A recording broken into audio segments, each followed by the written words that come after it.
Hi everybody, I'm Bree the Plant Lady, checking in with a native garden tour. It is the 29th of December. I have definitely fallen into that what day is it category between Christmas and New Year's. And we are getting a big weather system later this afternoon. It's extremely windy, but it's super mild and nice out. I have all the windows open. And I thought it would be fun just to walk the native borders, show you what everything's looking like. I have not gotten any of the seed collected.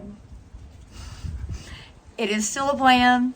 I was looking at photos from last year and we had actually started burning already at this point, but I'm not too worried. I think we have dry weather in the forecast.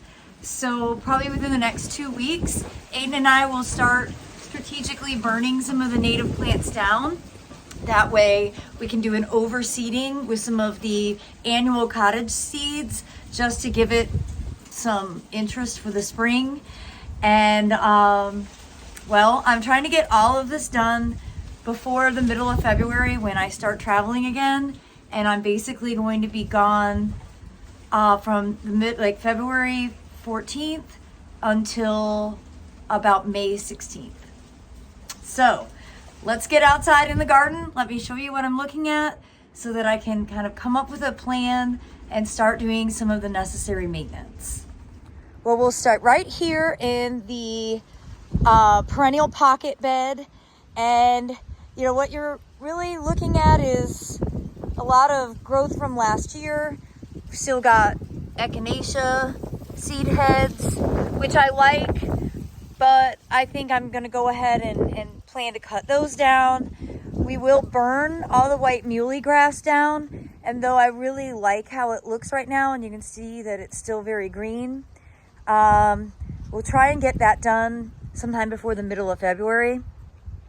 I would like to collect some of the Solidago seed. I need it to dry out a bit more, although I could probably do it right now.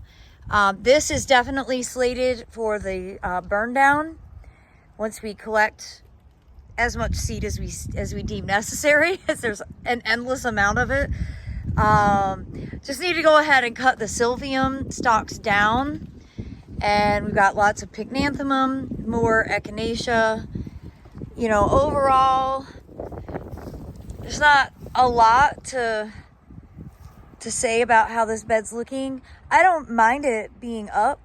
I just want to make sure that I'm being strategic about how I plan to go about getting it cut down or burned down so that everything will have good vigor this spring. And you know, this is something that isn't well detailed for southeastern gardeners with native plant maintenance. A lot of the information that you can find is more for the Midwest or the Northeast. So I'm just trying to do it correctly, but also do it on a time frame that fits my schedule. And as we come out here, I mean, I think the white muley grass still looks absolutely fantastic.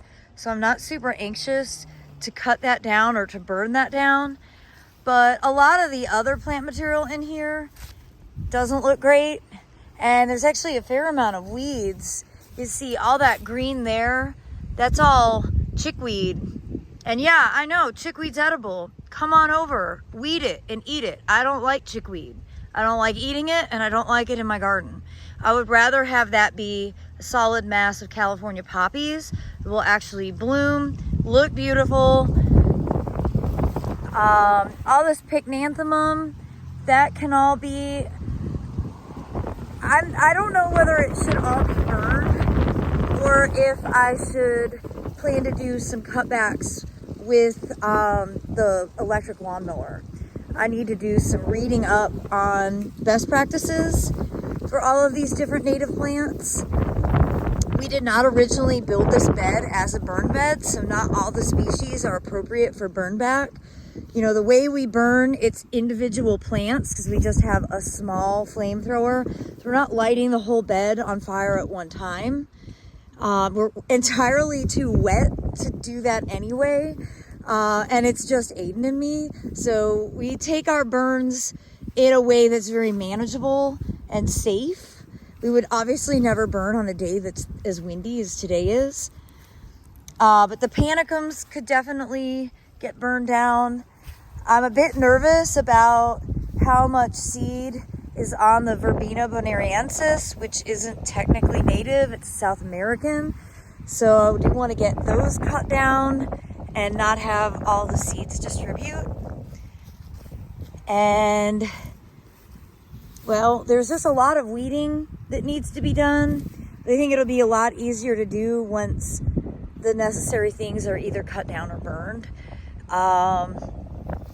Again, more seed to collect. Over here, we've got Rudbeckia triloba, which is a great plant. Highly, highly recommend it.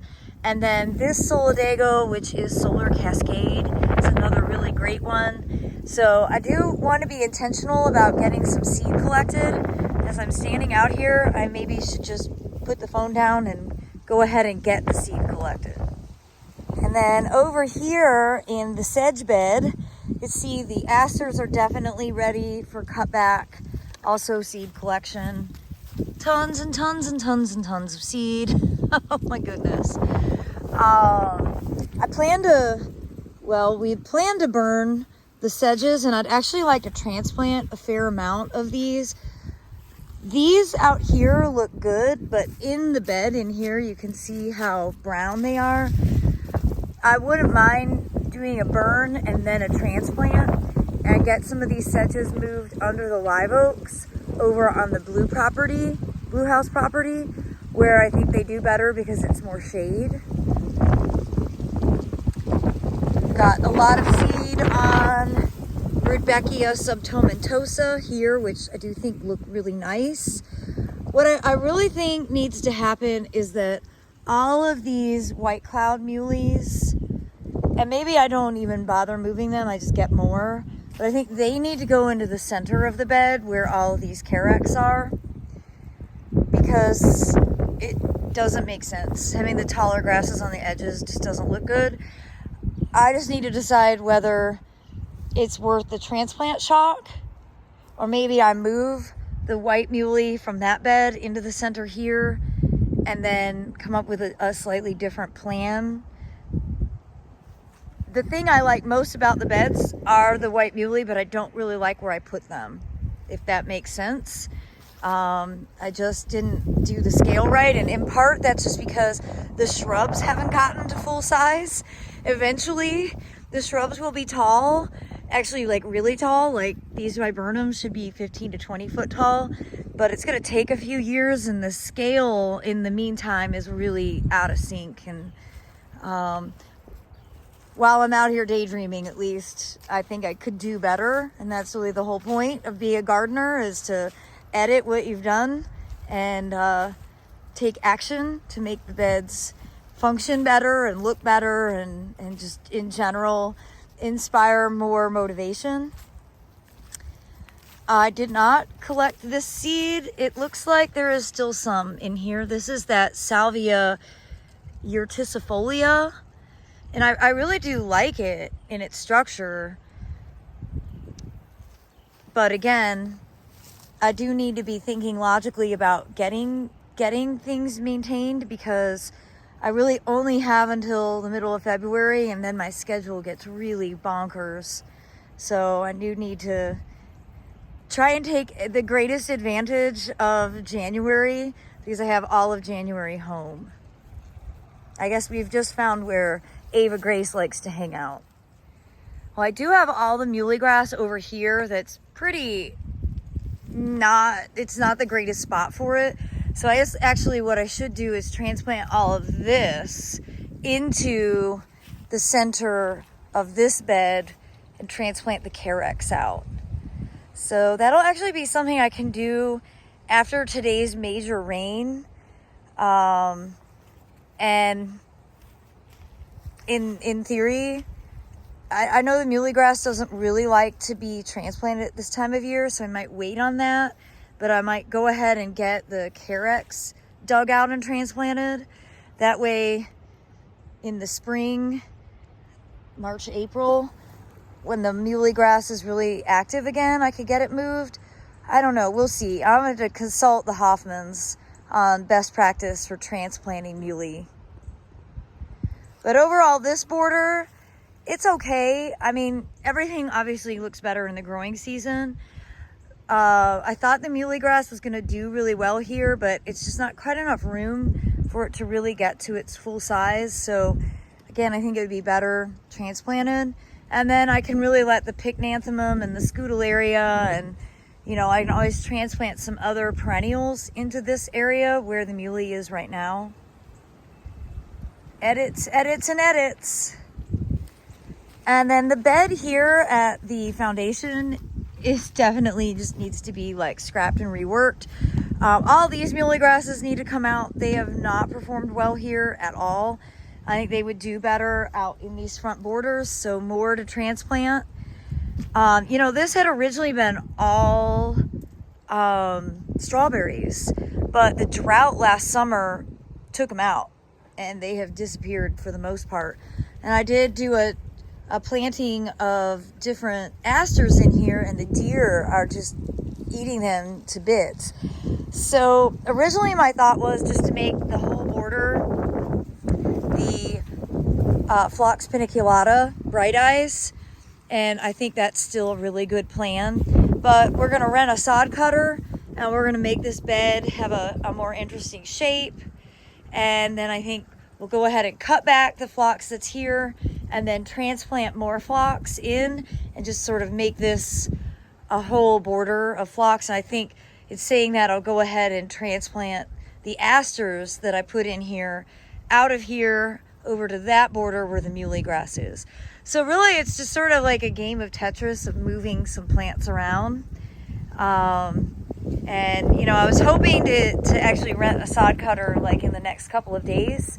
So we'll see where we get. I'm still like not really in the midst, but now I need to take down Christmas decorations and get a little more serious about the renovations on the blue house and finish with the move into the White House. There's a lot of moving parts going on right now.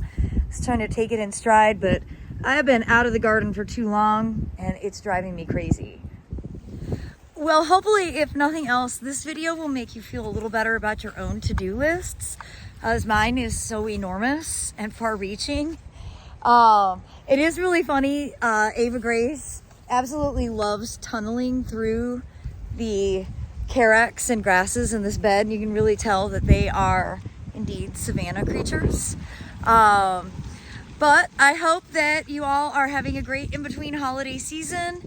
And I do look forward to sharing updates of actually getting things accomplished. My aim while it's warm and sunny is to get something tangible done outside. So we'll see where I get. All right, everybody, as always, thanks so much for watching and happy gardening.